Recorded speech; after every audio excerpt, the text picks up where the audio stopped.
Timothy non kotu era one radio. Samupe jumpe dietia. Timothy non kotu era one radio. Oh, ayum pamchima. Chintu asam pamchima. Chintu egratum chima. Era one.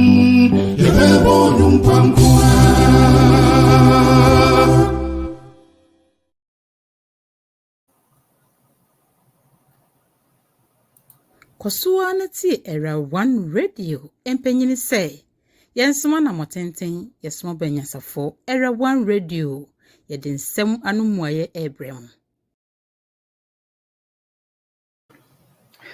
Hello, good evening, Era One Radio listeners and viewers all over the world. It's another edition of the Divine Connection Show. This is where divinity meets humanity. And so on behalf of my studio manager, Dr. Osetutu, also known as Ostus, I bring you greetings from Era One Radio. The number to call in is 240-280-2633. And if you want a text, it's 510-931-0946. I sincerely invite you to join my broadcast tonight. It's going to be a solo broadcast, very short. So join us and let's enjoy this ride. Let me take a quick ad and then when I come back, we'll continue. Stay tuned.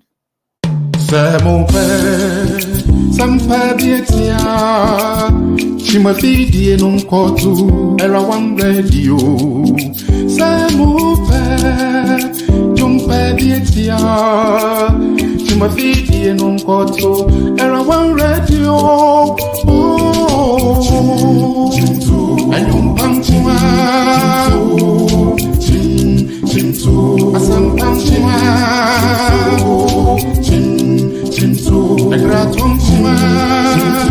Era one yebo numpamkua.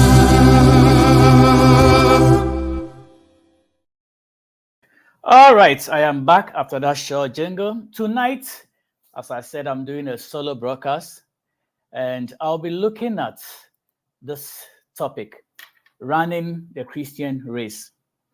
Running the Christian race. As some of you know, Jesus, most of his teachings were done in parables. He taught his disciples, his followers, with parables. And he used everyday objects to drive home spiritual lessons. For example, if he wanted to communicate to the farmer, for the farmer to understand exactly what he was talking about, he used elements such as seed, harvest, etc. And when he met a fisherman, in order not to bamboozle the person with a spiritual or heavenly language, he used terminologies that a fisherman would understand. For instance, he would tell Peter, cast your nets here, and I'll make you fishers of men and all that. So Jesus used symbolism. So tonight I'm inspired to use something that we do every day examples. And I'll just use the Olympics that just ended on Sunday as an example. And for those of you who watch Olympics, you realize that it came to an end this past Sunday with the USA and China dominating in gold, silver, and bronze. Of course, US won about 126 of those medals.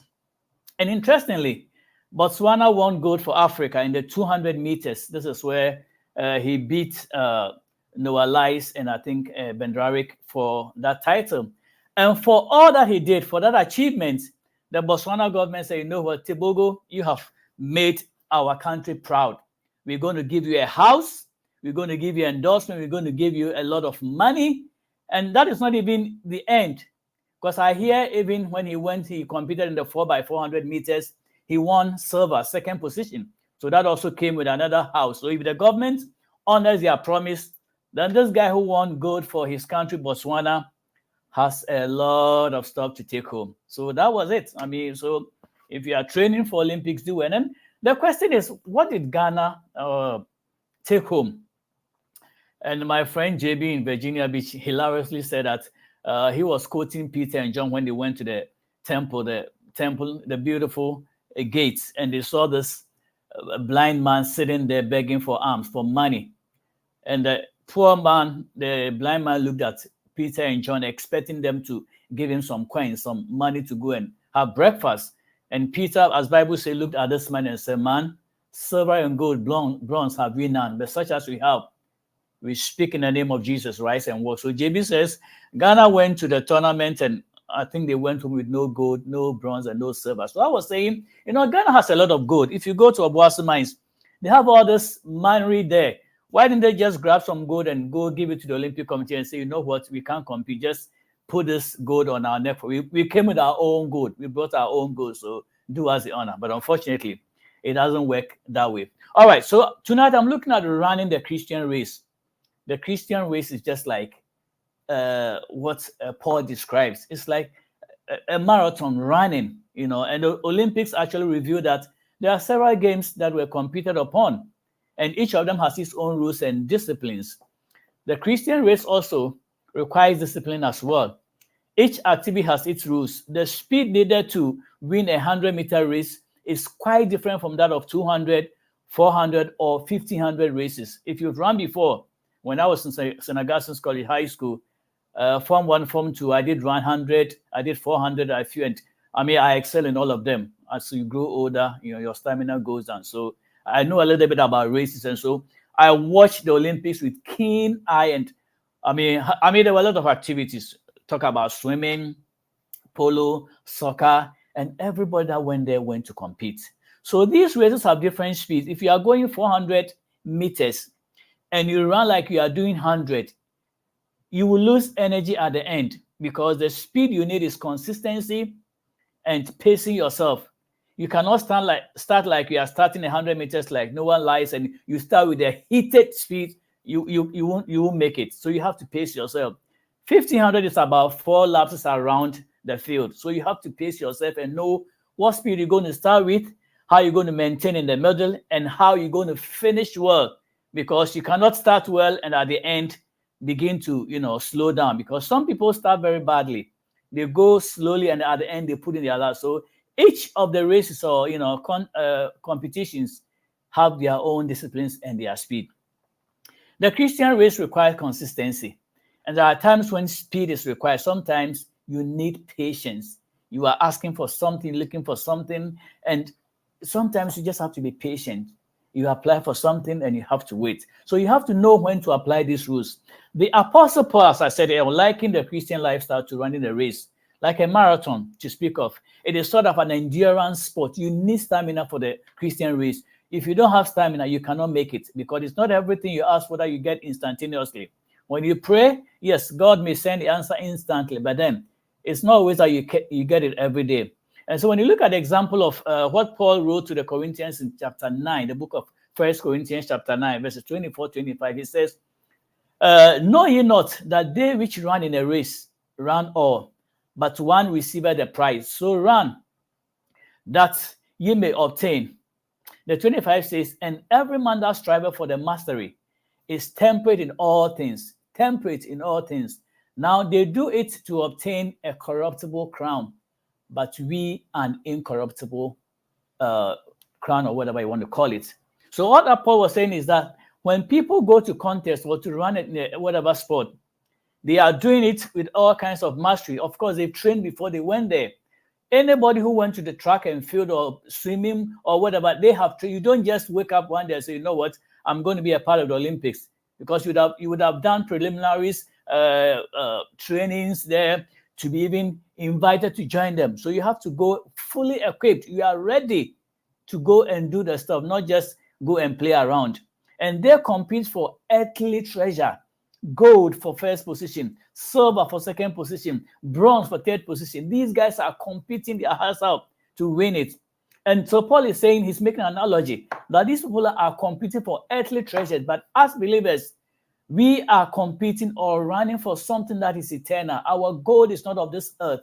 It's eternal. Something that you get the results later, but still you have to run with the rules. Either use the Bible, which is our main text, or whatever rules goes to the Christian life. You have to abide by it. You cannot just go and say, okay, Maba, I'm here. I want to compete in 100 meters. Put me there. No. Even your own country will disqualify you. You should have trained with them. They should have timed you and know your speed, where you are qualified. before you get there. All right, let's look at some of the pointers that Paul mentioned here. Paul says that athletes exercise discipline to win a perishable crown. But as Christians, we are striving to win an imperishable one. We are told that this life we are living is just temporary. We are given 70 years and by reason of strength 80. Some go 100 and thereafter. But in this contemporary age, we don't have anybody who is gone above 150 years. You can talk about the Methuselah, the 969 years people, Adam 950, and even David was, I think, 170 or somewhere there. They didn't go down. So the lifespans are decreasing and coming down. So when we live this life, we go into eternity, and that is where we spend longer time. So our life here is temporary.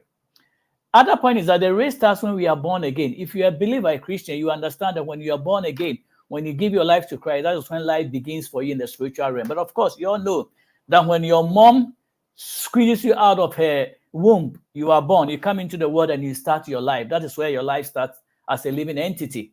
But as believers, we've come to understand that when you get born again, that is when your spiritual life in Christ begins. And note that until the umpire, the referee, blows the whistle or the gun, you cannot start the race. No matter how trained you are, no matter how skilled or excellent you are, if you stand on the start line and you don't hear the gun and you take off, you are disqualified. Years ago, they would give them a second chance. If you take off even a second or two before the umpire, the overseer blows the gun, they give you a warning. Jack, be careful. You do a second time, they kick you. Now, they don't give anybody a chance. You don't hear the gun, you take off, disqualified, they take you out. And there was an instance of one of the Olympic guys who I think came from his country, and that was his first time, he said, being where he had to take off without even before the gun. Apparently, what happened was that he said he had an external gun from somewhere else. I mean, he was hearing stuff. So he thought that was the gun that was supposed to start them off. And he took off, and so they disqualified him. And this guy had really trained from his country to come and represent, but unfortunately, he missed it. So there are rules to this race. There are rules to our Christian life. There are rules to Olympics or any athletic activity. If you don't hear the gun and you move, forget it. You are disqualified. Each runner at the start is assigned a lane. Each of them. That is why they do all these kinds of heats, because you can't have the whole nations of the world on the same line. That is too many. I think most is 8 or 9 that they put them on the same line. So each of them is assigned a lane. If you are running 100 meters, you have to stay in your lane. If you finish in John Mensah's lane, you are disqualified. If you're 100, 200, you have to stay in your lane, start and finish. That is the rule. If you are running 400, you start in your lane, but luckily you can finish in a different lane. That is an exception. You start in your lane, but if you look at the lane, they are assigned lane, and every lane has some distance in between them, because they are taking into effect what we call the centripetal force. The one in the inner lane will have to do a shorter distance to go around than the one who is on the extreme right. He has to cover a bigger distance equal to whoever is in the middle lane. I don't know how they calculate that, but that's the fair game. It's okay. The one in the middle, closer to the edge of the field or whatever, he has a shorter distance to make, so they put him far behind. And the one on the far end on the right side or whatever it is who has to make a longer distance, is placed out there and given some distance to make it. That is how it is. So each of them is assigned a lane, and you better stay in your lane, because if you run better than Usain Bolt, you do better than 9.5, 1800 meters, and you end up in lane 3 when you were in lane 1, automatic disqualification. But if you're 400 meters, as soon as you live in your assigned lane, you can cross and come into the interior lane, where is closer to the field or whatever, and you can end there. That is allowed. So those are the race. So after you take off, you are allowed to enter other lanes based on the distance. And so based on how hard we work, you can leave a serious hard lane and enter into a shorter lane and make it in life. If you just sit down and do nothing, nothing comes to you. Only praying and not adding action does not profit much. Every athlete that prepares for Olympics is fully prepared mentally, psychologically, emotionally. You don't go and stand in the track taking 100 meters and you are thinking about, oh, when I finish, I'm going to have a fight with this person.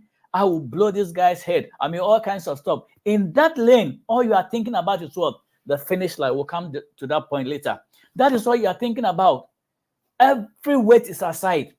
They don't even allow them to even wear heavy clothes. You see, especially the ladies wearing all these bikinis run. I said, Lord, what are we looking at? We came to look at sports. Look at all these bikinis. And they are trying to pull off every weight for them. So they prepare, they train, they are ready to run. And so in life, you have to be ready. Whatever you want to do, prayer is very important. But after praying, you have to put a lot of action. Make sure you are gravitating towards what you need. Prayer gives you the momentum. It asks the Holy Spirit, God, to help you. But after that, you have to strive to make it. Every athlete adheres to the rules or they get kicked out. That's what I said earlier on. In running a Christian race, we have to adhere to the rules. We must stay in our lane. We don't have to copy somebody's lifestyle. That is very unfortunate. Most believers and people want to copy others. For instance, oh, you heard that this man is a prophet. And these days, prophets, I would say, make more money. Why? Because they are in people's life and that's where they get money. So everybody wants to be a prophet. There are fivefold ministry. We have the prophets, we have the pastors, we have the teachers, and we have the evangelists. All these gifts are there. Ephesians 4:11, that's what Jesus said. Paul wrote it in Ephesians 4:11. When Jesus ascended, he gave us these gifts. Pastors, teachers, prophets, and all that. But some have gravitated to only being a prophet. Why? Because that is where they can prophesy your life and give you money. And so with time, scamming has entered into the church. People who don't even have the gift of prophecy will do what we call intellectual prediction. Maybe they know your lifestyle somewhere and they'll come and predict for you to believe and say, okay, now give me so and so. We have to stop we have to stay in our lane. Whatever God gave you as your gift and talents and callings, maintain that lane. Stay in that lane. There are times where you can have multiple gifts and talents. Know what God has given you and use it. If I'm not a prophet, I'm not going to sit here and say, oh, I am seeing somebody in a red underwear or do this. No. Whatever God has given you, that is what you use and you do. Stay in your lane. Otherwise, you'll be copying people and the original you will never be realized. And when you die and live, God will tell you, I purposely created you to do and come and do this. Why were you copying somebody? Like somebody who was taking an exam, sitting behind a colleague. They were all taking the same exam. And so the one in front will write whatever he has to write. And then he said, no, this is not correct. He will erase everything and start all over again. And the guy sitting behind him was copying everything this guy was writing. So anytime he erases, he also erases. At a point, this guy in front has been erasing so much that the guy behind who was copying got annoyed and he hit his head. Guy asked him why. He said, why are you erasing everything right? Because I'm copying, and anytime I copy, you are erasing, so I have to start all over. You don't copy people in life. Find out your purpose. Find out your gifts and callings and proceed from there. That is how it is done. And when you read Hebrews chapter 12, verse 1 to 3, this is what the author says. Wherefore, seeing we also are compassed about with so great a cloud of witnesses, let us lay aside every weight and the sin which does so easily besets us. And let us run with patience the race that is set before us, looking unto Jesus, the author and the finisher of our faith, who for the joy that was set before him endured the cross, despising the shame, and is set down at the right hand of the throne of God. 3, for consider him that endured such contradiction of sinners against himself, lest ye be wearied of faint in your minds. We have a cloud of witnesses, simply meaning there are people who have come to leave this faith and are no more. And so they are cheering us on. Besides that, we have human evidences, people, other believers who live around us. It could be your mentor, it could be your parents who have lived the life you have lived before. These are all cheering on. When it comes to a situation where you feel like you can't go anymore, they encourage you and they push you. You can do it, you can do it. And this was even evident in the Olympics. There are people who felt like, man, I am tired, I can't go anymore. And you have somebody from your country say, hey, we came here for gold or something. Let's keep pushing. Let's keep pushing. You have somebody who is encouraging you. And there's something we call sin that easily besets us. Wait. That is what I said earlier on. I was thinking of somebody who come to Olympics wearing the baggy shorts, baggy pants, shirts, and all that. They don't. They are trying to remove every weight. It's against the rules to come and compete with your naked self. So you have to put on something. So they are putting on this short shirt or bikini or whatever just to pull every weight. They want to be lightweight. You look at the volleyball. I mean, I was saying volleyball, at least you can put on some rare shorts or whatever. The ladies are wearing bikinis. And so even when you are watching the game, as men, some of us, we are not even watching the game. You are looking at the ladies in bikinis. Oh, Lord, help us. We came to watch a game. What is all this bikini thing? And my wife will say, it's a beach game. It's a beach. Just focus. But as a man, it's difficult to focus. Watching a woman playing volleyball in a bikini. I mean, every part of the body is there apart from the little they cover. And I think they have to change the Olympic rules at least. Some of us, we can't focus. So let them wear some decent shorts. It's not going to kill you. Anyway, back to my points. There are rules of this thing. So when you are competing, you don't have too much weight. Sin that easily besets us. Some Bible says that when we sin, we have an advocate, Jesus Christ. It doesn't mean go and intentionally, consciously go and sin and come and say, Jesus, Masaba, may you boniface me. That is not right. When the Holy Spirit is in you, he leads you, he directs you. So sin is not something you want to do every day. Every now and then you falter. Maybe you want to say something and out of the blue or something, you say something crazy that you have to apologize. But it's not like conscious in, okay, Ran, I'm sitting down. I am plotting. How am I going to get this lady? I can take her to the bedroom and go do all crazy stuff. Or I see somebody's money sitting on the table. Let me just pray that this person will walk away and maybe go and pee. And then when he or she comes back, the money is gone. There are some conscious things that you will not do. If the Holy Spirit lives in you, he would direct you. He doesn't like sin, so he will take away all these things. So these weights and sins that easily beset us, we have to get rid of them, shed them off if we want to compete and run this Christian race very well. If you look at these men, they are wearing speedos or whatever shorts, and you can see, bulging stuff. And because they have to wear something very light.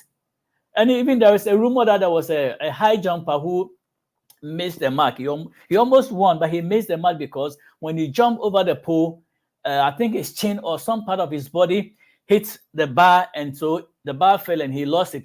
People were teasing me that it was his male organ that hit the bar. Can you imagine that? So this will go to buttress the point that in such competition, you want to take care of everything that will cause weight on you. Same thing in the spiritual life, in our Christian life. You want to put aside every weight, things that will be set, things that will weigh in the spirit or in the flesh. You want to, at the end of the day, sleep with a clear mind. You don't have any malice against anybody. You are living a pure life. That is what it's supposed to be. All right, let's continue. And Paul also urged Timothy to concentrate on his life's goals. We have to communicate honestly. We should be trustworthy people. Unfortunately, scammers have infiltrated the Christian faith and scammed many. The Christian faith used to be, and it still is, a religion that trust was of the essence. If somebody tells you this is white, you know it is white. But now somebody will tell you this is white, and you can say, I deal with it. It's not white too. It looks like it's green, but he's telling me it's white so he can get what he wants. We as believers, we have to be trustworthy. We have to be people of integrity. It's like you are driving in the middle of the night. Of course, you are tired from work. The light says red. There is no policeman or cops sitting by. The instruction is that the lights have been programmed. Every 2 minutes or a minute or 3 minutes, it changes color so that everybody is moving. You got there was no police, so it's red. Oh, so there's no be anyhow. Zoom, you go through. And there are cameras these days. You are there the following week, they bring you a ticket, the jack. You cross through and you are challenging. Meanwhile, because they don't want you to challenge and maybe tussle with them, they have even a camera to take a picture of your vehicle. I mean, recently we went to New Jersey, and this toll doesn't have anybody sitting there for you to pay the toll. So they allow you to go through, but trust me, they will never let you go free. Whether there are 10 cars following each other, they will find a way to take a picture of your car and send you your ticket. That's a free staff manning booth. You go through, they take you a picture, and if you don't have the easy pass or whatever, you go and they mail you your ticket. It's right there. You can't dispute it. Just go and pay and be free. So we have, as believers, we have to be honest. We have to be sincere. People trust us. The Christian race is one of the lives that people can trust you. This is the place that even the president can say, you know what? Let me call a pastor, somebody who has spent all his time praying and doing. I mean, Of course, we all pray, but of course, there are some professions that if somebody says I'm a pastor, all I do is a pastoral job. I spend all my time in the presence of God. You can trust that this person is very close to God. So, okay, let me go get advice. But these days, the trust is gone. They wouldn't even trust you because the advice you are going to give is so bad. We have people in other parts of the country, Brazil and Italy is going to play a match, and they will say, oh, they won't tell the congregation, they will just say in their mind, based on the history of Brazil. That is where Pele, the original Pele, was born. That's a country that God has given soccer to. So any team that plays Brazil, Brazil will win. You come in your podium on Sunday, you say, oh, Brazil is going to win this match.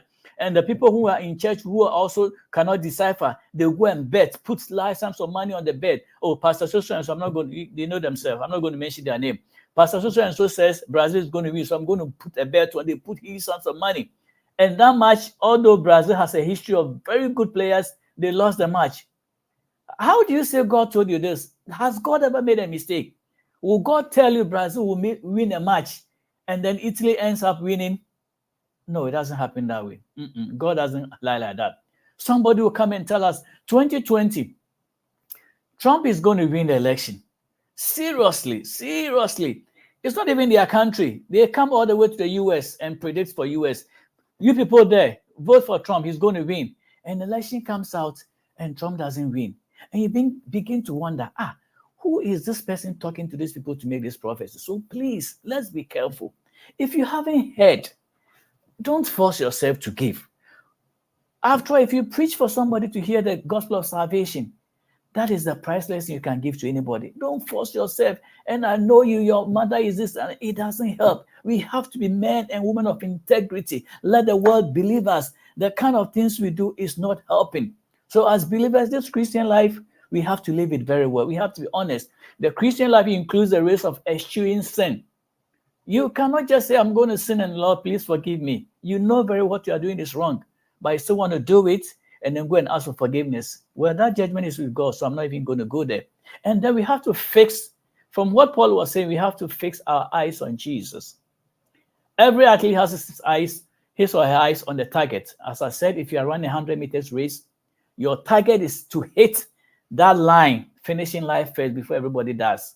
Sometimes it's so difficult. A lot of people meet at the same time and they have to use something digital. And it's happening with Noah Lyles and Kishan Thompson of Jamaica. Both of them were there, Jeje, at the same time.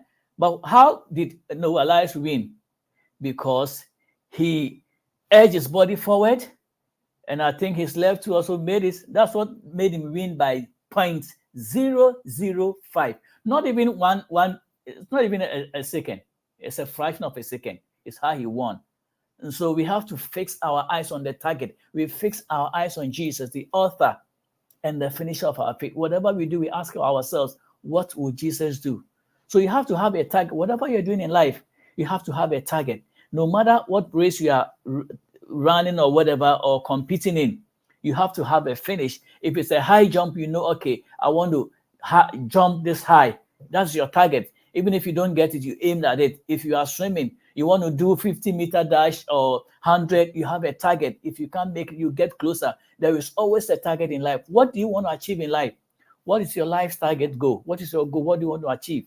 By the age of 40, by the age of 50, by the age of 60, what do you want to do? For me personally, working in this country and do other stuff, I said, you know what? I can't work full time to do my PhD. So I said to myself, kata by 50, I should make my PhD. And that was my target. And I made sure I did it before that. Everybody needs to set a target. Set yourself a target. What do you want to achieve? Because if you don't have a goal, you are just living anyhow. And as believers too, one thing, Jesus or eternity is our finish line. You want to make this life. I haven't been to heaven before. I don't know how it looks like. People tell us it's full of gold and silver and everything. I don't know. I will live my life in the way I'm supposed to live. When I die and I go and experience it, that is nice. But that is my goal. That even apart from that, I want to live a good life. Live a good life. So in summary, what am I saying? What is involved in running a race? As believers and as Christians, this is how we should run our race. As a believer, you wake up in the morning, you give homage to God. You worship the Father. the creator of all things. We thank him for the good and perfect things that come our way. Nobody goes to sleep every night and wakes up. No, it's not automatic. You can be healthy, you can be everything. A pastor of mine just said he was going for a normal bike jogging and running. He didn't have any issues and he had a heart attack. And it's only God who saved him. Young person, I think he's a bit younger than I am, or we are close in age. So nothing is guaranteed to us. Nobody has promised us tomorrow. Although we know because Jesus lives on the throne, we can face tomorrow. But we are not guaranteed anything. You have to live life one day at a time. So when you wake up every morning, wow, you are still alive. You touch yourself, wow, I'm still alive. My flesh I'm not dreaming. I'm still alive. We thank God and we worship. That is part of our Christian race. And we have to pay homage vertically. Vertical means we are giving what is due to God unto him. That's the vertical worship. And then on the horizontal line, that is why you have the y-axis and the x-axis of any, plotting a graph or whatever. We worship God vertically, and on the horizontal, we reach out to fellow men, our neighbors. It can be your spouse, your children. They are all your neighbors. The guy who lives across the street, he's your neighbor. The person who you share the office is a neighbor. The person riding the train, that person is your neighbor. As soon as you get into an escalator, if you are 3 or 4, you are all neighbors in that escalator. If something happens, you are escalators. Neighbors in that escalator. If you're on a flight, all of you are neighbors in that flight. You have to be nice to each people. Any person you see, you have to be nice. There are instances where you see a white lady sitting on a seat and a black person has come to sit and they say, no, you don't deserve to be sitting here. You cannot afford a first class. No, you don't deserve it. And there's a fight, whether they are just videos they show us or all kinds of stuff. And I just watched a video of a plane that left. And in mid-air, they realized that there was a crack on the fuselage, the body of the plane. And so it began cracking. And so if that continues, eventually the roof is going to blow off and everybody is going to die. And luckily, when they told the pilot, he was able to steer the plane and instantly made an emergency landing, and all of them were saved. And if you read the story, all of them at that time became neighbors. Even if you hate somebody on the flight, at this time, you are all neighbors because you are all going to die together. They encouraged each other. They made friends, everything. So as the story goes, when they finished and they landed, every one of them was exchanging phone numbers to get in contact. Why? Because they were neighbors in that flight and they would have died together. So when they all escaped, so you know what? We escaped dead. Let's get in touch. Let's love each other. They exchanged numbers, and I'm sure maybe some could even get married from that instance. Oh, we were neighbors in the flight. Oh, give me your number. I'll call you. Hi, how are you doing? When can we meet? Dating, marry, boom, no more. So stuff happens. And so, like I said, horizontally, we have to love our neighbors.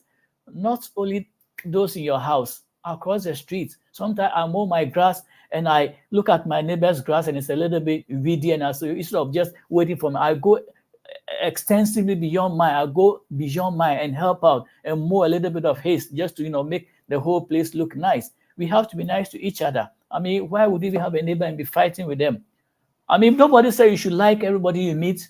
No, but we are obliged to love everybody. We have to love people unconditionally. We are obliged to love people unconditionally. That's what Jesus is a command.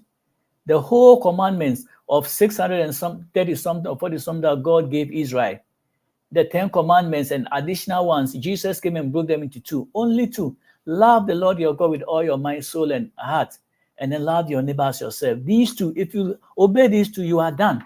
Because if you love God, your Father, you will obey him. And if you love your neighbor as yourself, there's no way you're going to harm. You're not going to put poison in your neighbor's food to eat and die, or you're not going to, you not even think about it. And let me even digress and go into politics.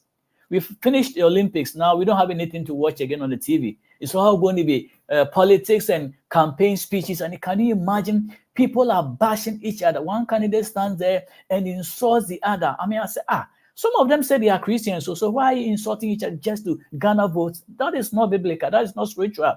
If I see you are insulting your opponent just to make vote, forget it. You won't get my vote. It's not even going to happen. Just because of politics, position, you will insult each other. Where is the love? And some will say, these people are Christians, so well, that is not my place to judge. But by their fruits you shall know them. If I look at you, the way you behave, the thing that come from you, I can't even give you my vote because you are trying to stand on somebody to win. How can you insult people like that? I know politics, they say it's a dirty game. Tell us your manifesto. What are you going to do? Look at the lives of people. People are struggling paycheck to paycheck. What are you going to do to change the situation? Tell us what you want to do and let us give us your vote. But if you stand there and you are insulting the other, you don't deserve anybody's vote. So if anybody is listening to me, please let the candidates know. We don't appreciate that. It's an insult. That's why when we had Olympics, we were so excited. Just go and see Katie Ledecky swimming that thing like a fish. I mean, look at Leon Marchand, the France guy, 17-year-old. I mean, swim like he lives in water. Look at LeBron James, Steve Curry, Kevin Durant, Anthony Edwards, Booker. Name all those people, the ladies. They excited us with these games. And although some of them trying to win gold were trying to push other people, but they all competed nicely. They finished and we don't hear anybody died.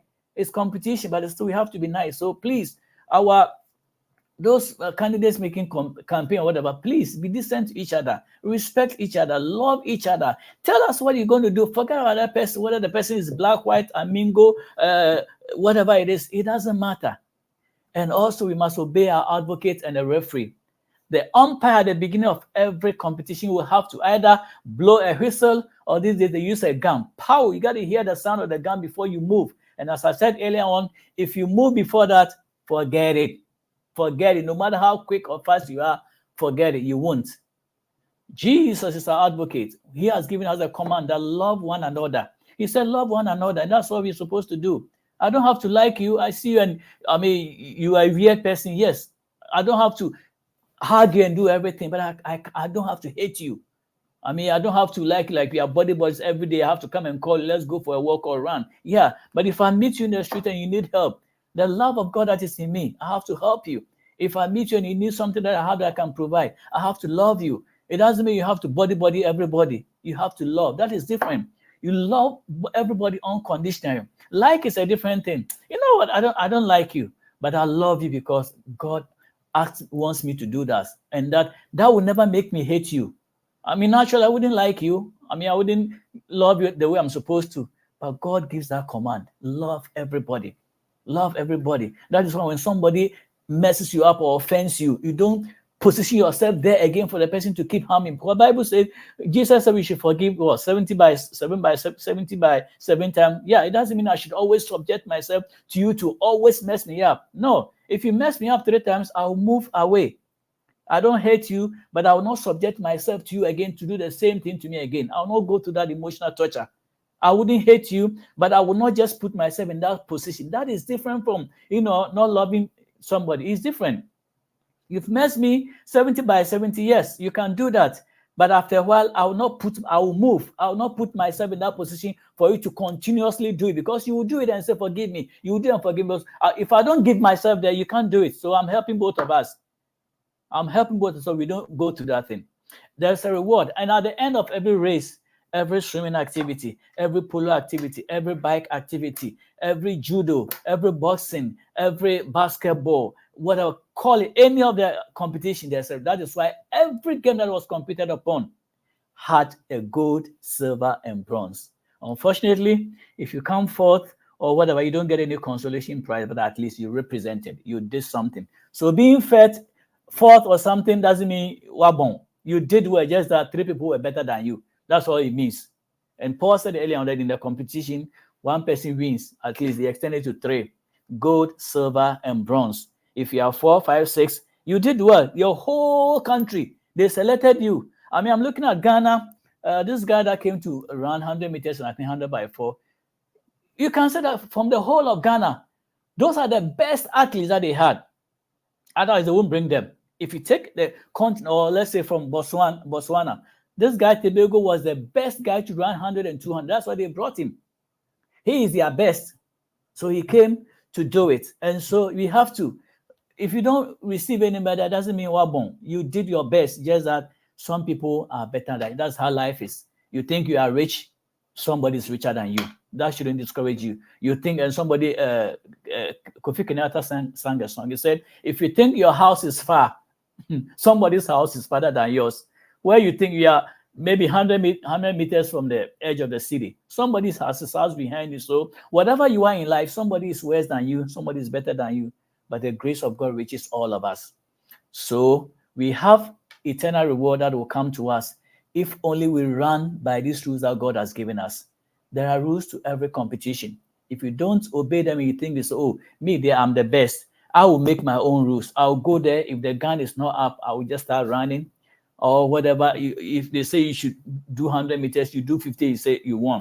You do 400, you do 200, or you do 900, you say you won. There are rules to everything. There is rules that govern everything. Because God realized that when children of Israel went to Egypt, if he didn't give them any rules to live by, or when they left Egypt going to Israel, in the new nation, he said, if I don't give these rules, they will live anyhow.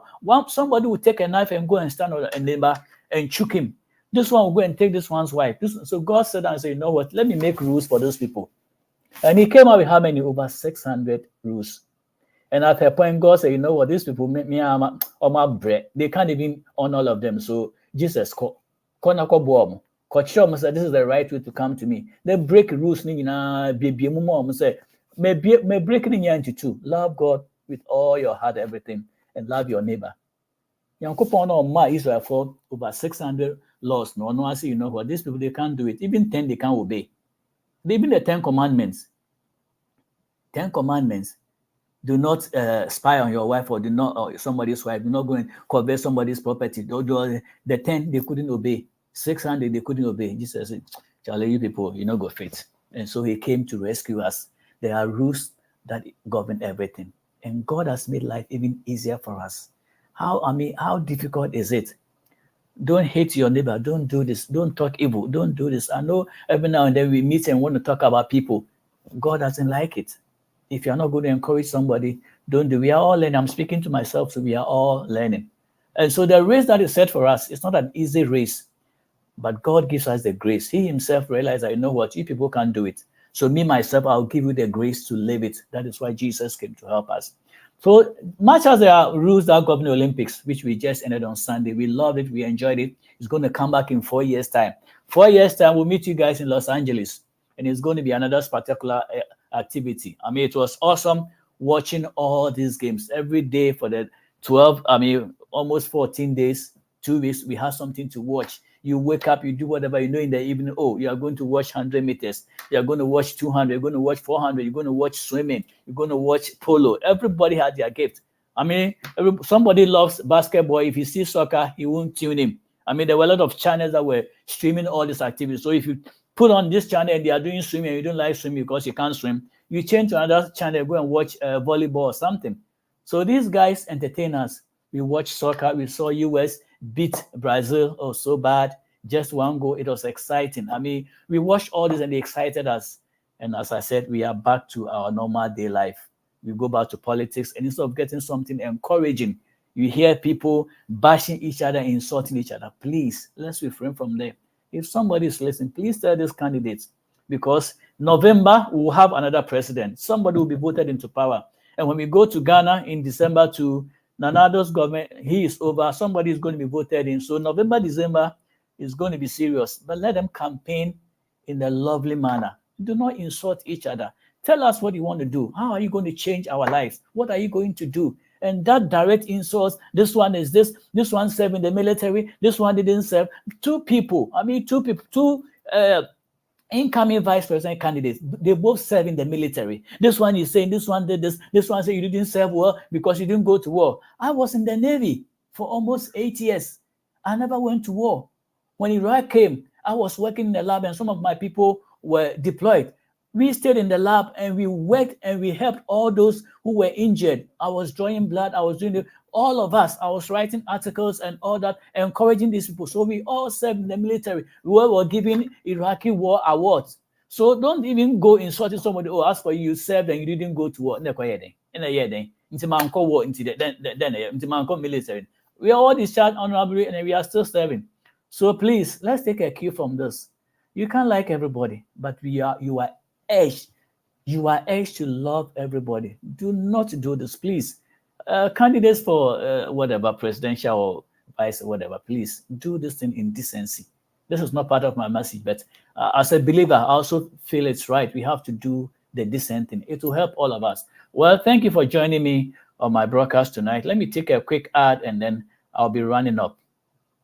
me dindi acrobato, me a businessman at the same time, so me sansu ye actor, me nyata mpo and makwara sabia ekosi se dakro me ni me business for a share meeting prekope me call off me unruhwi bio me no te me no na mo banahin specialist hospital. Wow, emfidie ni machine sa hodo na mu say yes hospital e bidi de biachi me hu say mayo kakra nanka me san contract bi eneya agbibia ena problem e bai ti kan buti mama akwahwe kura na masan ba ka me ni beje ho pa oh men worry e person we treatment no and so your facility wa ha be bo na new business partners na meeting e da mo ase and hospital kwa na mo yi awon na ye zuma me ni mo ka say o peto ko hospital ya me kanfo banahin special hospital ma ko they are ready to help you. Baba.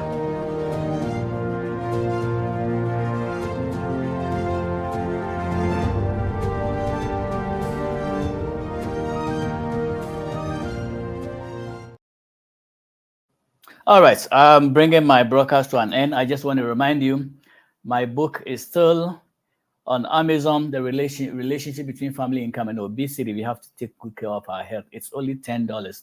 Support us and help us. I have copies with me. You can side by me, text me, message me. I can ship you a copy, or go to Amazon and get yourself a copy. You can put my name in there, or just put the title, Relationship Between Family Income and Obesity, and it will pop up. My name will be there. Get a copy for yourself and help somebody too. We have to live a healthy life. Well, on behalf of my studio manager, Dr. Setutu, and the Era One team, thank you very much for joining us. We'll meet you again, same time in the studio on Thursday. Have a good evening and run this race by the principles and the rules that govern them.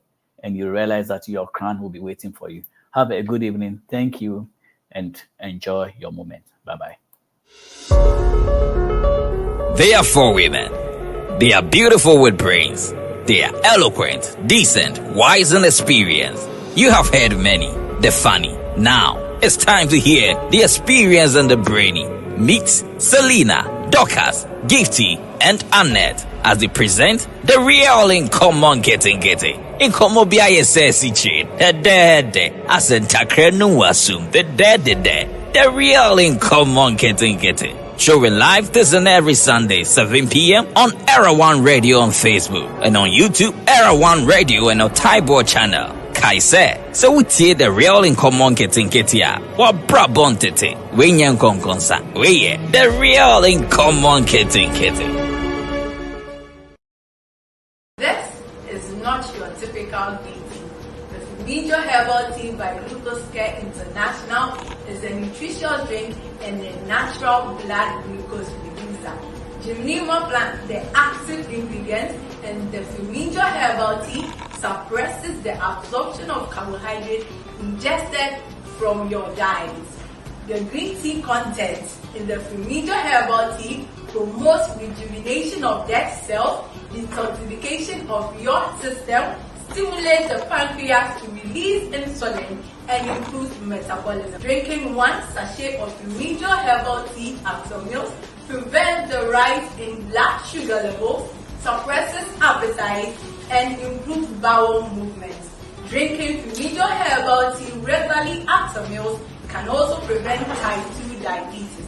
We encourage you to drink Major Herbal Tea 3 times in a day, coupled with mild exercises to maximize its benefits. Major Herbal Tea has been approved by the FDA.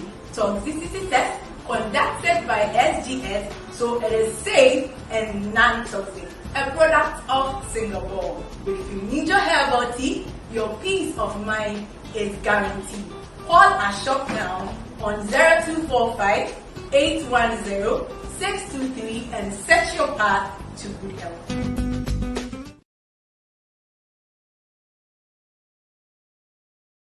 I'll give you a shout out, happy birthday. If you know somebody celebrating their birthday, you can send us a message and we'll shout it out for them. So for you all out there, if today is your birthday, I wish you a happy birthday. And I also want to wish all our students who are going back to school this week and next week, I wish you all a very, awesome semester or quarter, whatever you call it. Do your best and all the grace and do better. Well, until I come your way another time, have a blessed evening and stay intact. Continue running this race. Abide by the race and live it well. In Jesus' name, amen.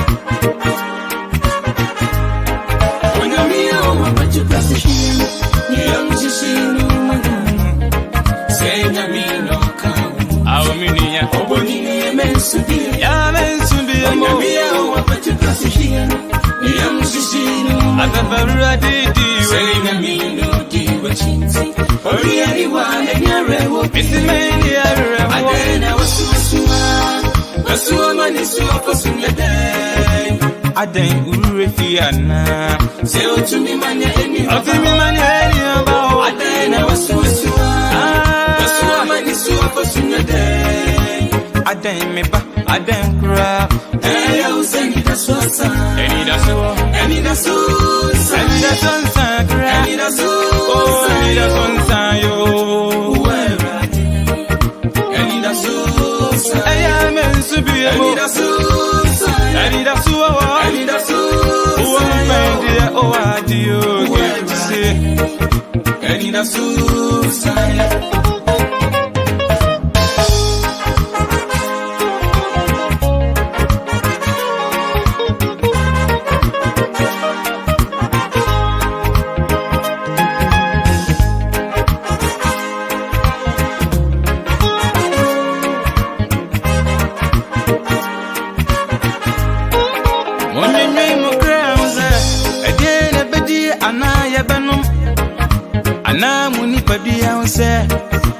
Eden krona mumbefra Onyenwe mo krauze Eden ebedi anaya banom Ana muni padua unse Eden krona mumbefra Okransina duane Nani padua nsintumana Aden miba Aden kra Na ya usani da suasa Okransina duane Nani padua nsintumana Aden miba, Aden kra, na ya usani da suasa.